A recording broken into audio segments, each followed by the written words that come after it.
Hi everybody, it's me Joyce and you're watching JoyceIRL.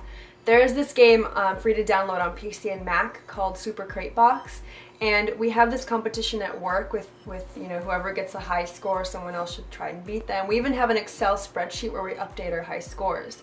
Anyway, one of my coworkers got a pretty high score of like 100 and something boxes, and then a few days later my other coworker completely mutilated his high score with over 200 crate boxes that she collected. She did so good. We were like all crowding around her in the office. We were watching her. It was like such an intense game. Nobody was working. Everybody was watching her play. It's a really fast-paced game. If you haven't played it, you should try it out.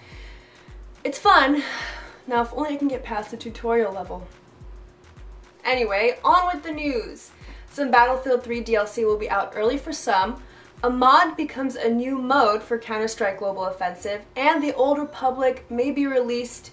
Who knows? Now, clearly Battlefield 3 and Modern Warfare 3 are at battle, especially when they both come out within 2 weeks of each other. But here's something EA is doing, maybe in hopes to boost sales for Battlefield 3 before it comes out. What they're doing is they're releasing DLC, they're releasing expansion packs. Now maybe this is a sales tactic on EA's part, but what they're doing to maybe boost sales is releasing the expansion packs for the PS3 a week before they release it for any other platform. A lot of times when games come out, like Call of Duty games, companies like Activision and Microsoft team up and they have this first on Xbox Live exclusivity thing where, people will get expansion packs only on Xbox before it comes out for everything else. Well, now Sony's doing the same thing with EA, but this time for the PS3. Let's do the PS3 people a favor and release the DLC for Battlefield 3 1 week earlier than all the rest. I don't know if Battlefield 3 fans are really going to care when the DLC is released, because if they want it, they will get it either now or later. So it won't make a difference in sales on EA's part, so I'm not exactly sure what they're trying to accomplish. I understand that it could be enticing, but to me, in my opinion, I say just release it all at once. You know what would be really funny? If the PSN went down the day this DLC was supposed to come out.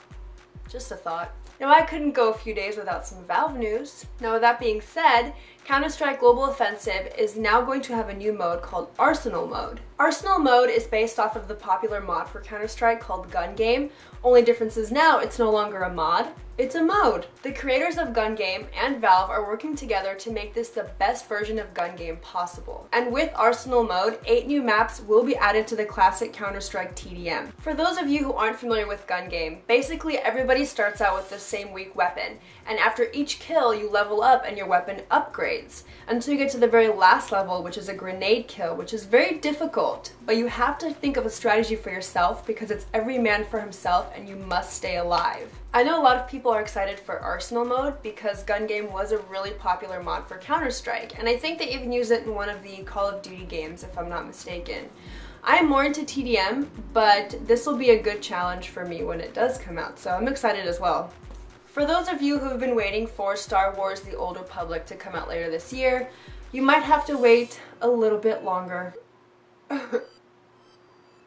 The CFO of EA, Eric Brown, was talking to investors, and I guess they came to the conclusion that it wasn't the right time to release the game this year, and also apparently the release date won't even be announced until late October. He also said the game may possibly be released sometime next year in the March quarter. A couple factors that Brown says may hold the release date back are them not being completely satisfied with the game or them wanting to tune the game for a few extra weeks. BioWare is developing the game, and they say that Eric Brown should have kept this statement private. He shouldn't have publicized this because there are no promises made. It's not 100% sure that it will be released next year.